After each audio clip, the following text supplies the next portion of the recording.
జీతం ఇప్పించాలనుకుంటే అప్పుడు వేమిరెడ్డి జీతం ఇస్తే దాన్ని జగన్మోహన్ రెడ్డి గారు స్వయంగా తీసుకొని వచ్చి అతను అసలు వేమిరెడ్డి మనిషి కావాలంటే చూడండి నేను వేమిరెడ్డి జీతం ఇచ్చాడని చెప్పేసి నువ్వు ఆధారాన్ని బయట పెడతావా?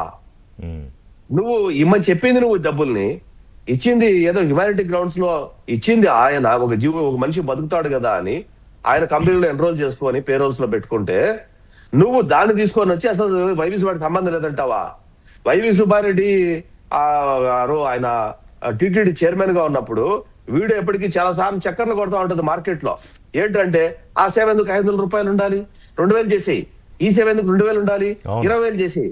ఆ సేవ ఎందుకు 300 రూపాయలు ఉండాలి, 3,000 చేసేసి.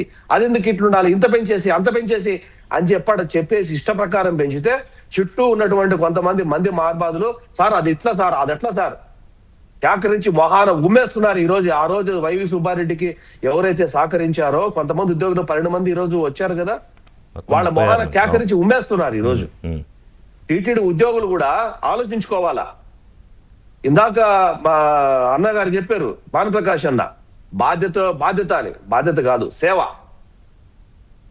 చైర్మన్ గిరి సేవ, బాధ్యత కాదు.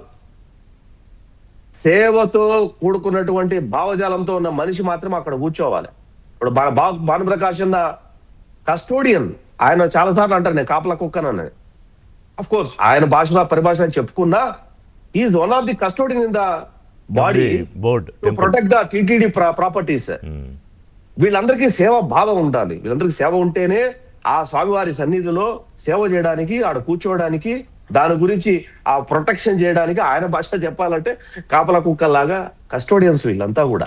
కాదు, ఇప్పుడు నాకు ఒక టెక్నికల్ క్వశ్చన్ ఏంటంటే, ఈ ఫైనల్ తుది ఛార్జ్ షీట్ అయిపోయింది కదా, ఇంకా విచారణ కొనసాగుతుందా? ఇప్పుడు ఎవరైతే అప్పుడు చైర్మన్గా ఉన్నారో వాళ్ళని విచారణ ఇంతకుముందు పిలిచారు, మరి వాళ్ళ పాత్ర గురించి ఇంకా తేలుస్తారా? ఇందులో పొలిటికల్ అరెస్టులు ఎక్యూజ్డ్గా చేర్చుతారా? ఈ ప్రశ్నలు చాలా మంది. Good question. ఇప్పుడు ఏంటంటే ఇప్పటి వరకు ఉన్నటువంటి సిట్ ఛార్జ్ షీట్ ఏదైతే ఫైల్ చేశారో దీన్ని సుప్రీంకోర్టుకి నేరుగా సమర్పించాల.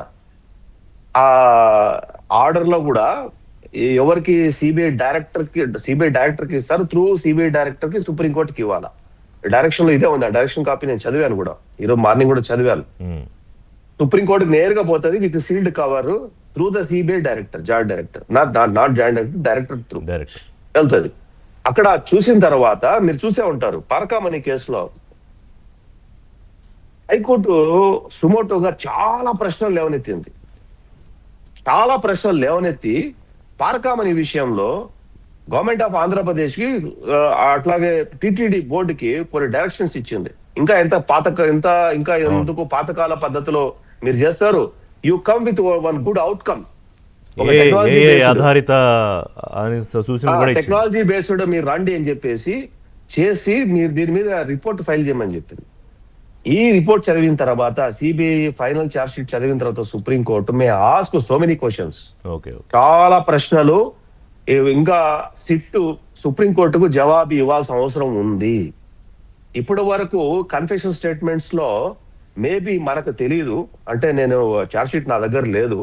ఇందాక మన తురగా శ్రీరామ్ గారు ఎవరు చెప్పారు ఏదో ఉంది రాశారు వాళ్ళు, ఐ డోంట్ థింక్ ఆ రిపోర్ట్ బయటకు వస్తుంది అని అనుకోవట్లేదు. నాకు కూడా లేదు.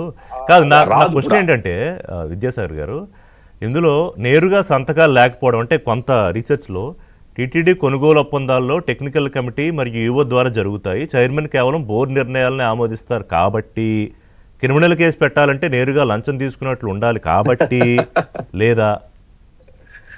లేకపోతే ఇంకా అదనపు ఛార్జ్ షీట్లు భవిష్యత్తులో వేసినప్పుడు అదనపు అంటే ఫైనల్ ఛార్జ్ షీట్ అయిపోయాక అదనపు ఛార్జ్ షీట్ ఎలా ఉంటుంది? Very technical doubt. నేను లా చదవలేదు కాబట్టి వెరీ టెక్నికల్ డౌట్ ఇది.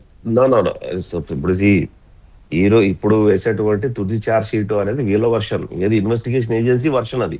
అవును, సుప్రీంకోర్టు వర్షన్ కాదు. సుప్రీంకోర్టు దాన్ని టెక్నాన్ ఫైల్ చేయాలి. Right, okay. సుప్రీంకోర్టు దాన్ని టెక్నాన్ ఫైల్ చేసి as we are considering this is the last charge sheet అనొచ్చు. లేదు ఆ చదివిన తర్వాత ఇంకో క్వశ్చన్ చేసి నో వీటి మీద ఇన్వెస్టిగేషన్ చేసి అడిషనల్ ఛార్జ్ షీట్ ఫైల్ చేయమని చెప్పే రైట్ సుప్రీం కోర్టుకు ఉంటది. దాని ప్రకారం చేయాల్సి ఉంటుంది. అది వేరే సో విషయం. ఇంకా అందుకోసం ఇంకా నేను గుర్తురట్టు అయ్యి పెద్దల పేర్లు అయితే వచ్చే అవకాశం అదే ఉంది. ఋషి గారు అదే ఋషి గారు నేను అదే మొదట అదే చెప్పాను. ఇది సుప్రీం కోర్టుకి వెళ్తుంది. దాని తర్వాత చాలా ప్రశ్నలు బయటకు వస్తాయి. ఎందుకు చెప్పాను అంటే ఓకే, ఇది వీళ్ళ ప్రకారమే. అయితే ఇందులో మీరు ఒకటి ఇందాక ఒకటి అడిగారు ఏమని, వీళ్ళు చెప్తున్నటువంటి బోర్డు డిసిషన్స్ ఉన్నాయి చూసారా, బోర్డు డిసిషన్ ఓవర్ నైట్ ఏమో అర్ధరాత్రిలో తెల్లారిత బోర్డు మీటింగ్ ఉండగా రాత్రి 1 గంటకి ఏం రాదు. దాని ముందు కసరత్తు వారం నుంచి నడుస్తుంది. ప్రపోజల్స్ పడతారు. ప్రపోజల్స్ మీద టెక్నికల్ చాలా జరుగుతుంది. వాళ్ళకు ప్రపోజల్ డాక్యుమెంట్ వస్తుంది. ఏది పెట్టాలా ఏది పెట్టకూడదు అని చెప్పేసి అడ్మినిస్ట్రేషన్ బోర్డు మెంబర్స్ వీళ్ళంతా కూర్చుంటారు.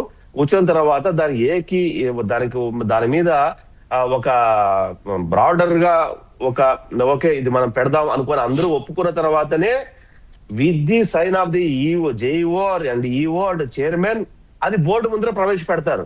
నా సంతకం లేదు అంటే ఎవరిని పిచ్చోలు చేసేటోడు ఎవడు లేడు ఇక్కడ. ఎవరిని పిచ్చోలు చేయకండి ఇక్కడ. ఈ ప్రొసీజర్ నాకు బాగా తెలుసు.